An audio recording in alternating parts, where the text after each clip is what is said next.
نو چې کومو خلکو ته الله تعالی حقیقت شناسه نظر ورکړی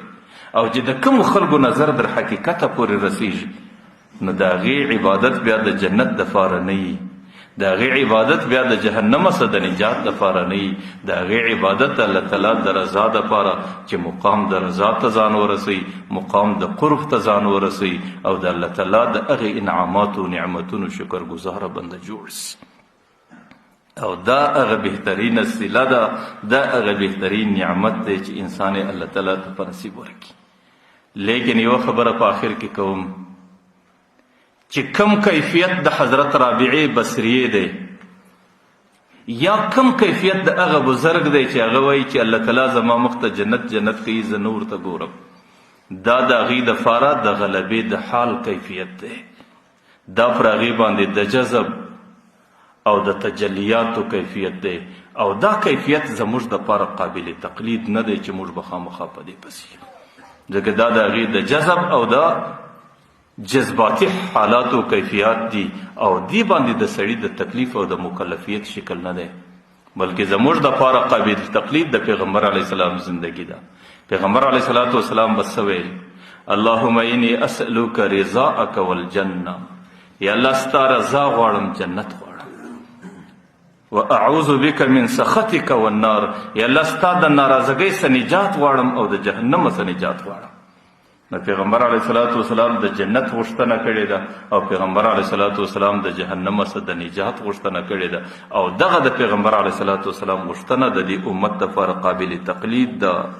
او د امت دپاره نقشه ده او د امت دپاره د غوښتنې طریقه ده. البته دې کې ډېر فرق دی، پیغمبر علیه الصلاة والسلام هم جنت غوښتی دی، ما ته هم جنت غواړو. زما او ستا د جنت غوښتنه هغه په دې نیت ده چې زما او ستا منظور نظر د جنت نعمتونه دي، د جنت حورې دي، د جنت راحتونه دي، د جنت غلمان دي او د جنت لذیذ کیفیتونه دي. لیکن پیغمبر علیه الصلاة والسلام جنت په دې نیت باندې غواړي چې دا د الله تعالی د رضا یو مقام دی او دا د الله تعالی د رضا صرف یو عنوان دی، د هغې غوښتنه حقیقت کې د الله رضا ده، ځکه هغې د جنت څخه رضا مخکې کي اللهم انی اسألوک رضاءک والجنه.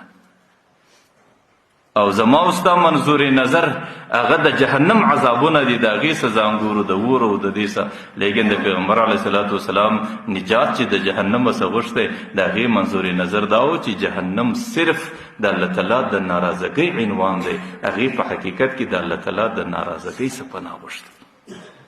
نو ځکه هغې په اول کې دا ویلي دي واعوذ بک من سخطک والنار، یا الله ستا د ناراضګۍ څخه پناه غواړم او د اور څخه پناه غواړم. نو په هر حال عباداتو باندې الله تعالی موږ او تاسو مکلف بندگان پیدا کړي او چې کوم نفلي عبادات پیغمبر علیه الصلاة والسلام په څومره شوق باندې کړي دي نو د هغې که کل کې کل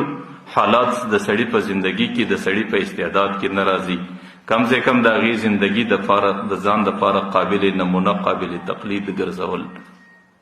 او خپل عبادت دا د الله تعالی پر رضا باندې راګرځول، خپل عبادت د الله تعالی د نعمتونو پر شکر ادا کولو راګرځول او د هغې په ضمن کې د الله تعالی څخه د جنت غوښتنه کول او خپل عبادت د الله تعالی د ناراضګۍ څخه د ځان خلاصولو په خاطر باندې اول کول او د هغې چونکې د ناراضګۍ ځای د الله تعالی هغه جهنم دی نو د جهنم د عذابونو څخه نجات غوښتل او په دې جذبه باندې عبادات سر ته رسول. الله تعالی دې زموږ او ستاسو زندگی کې د پیغمبر علیه السلام اتباع راولي.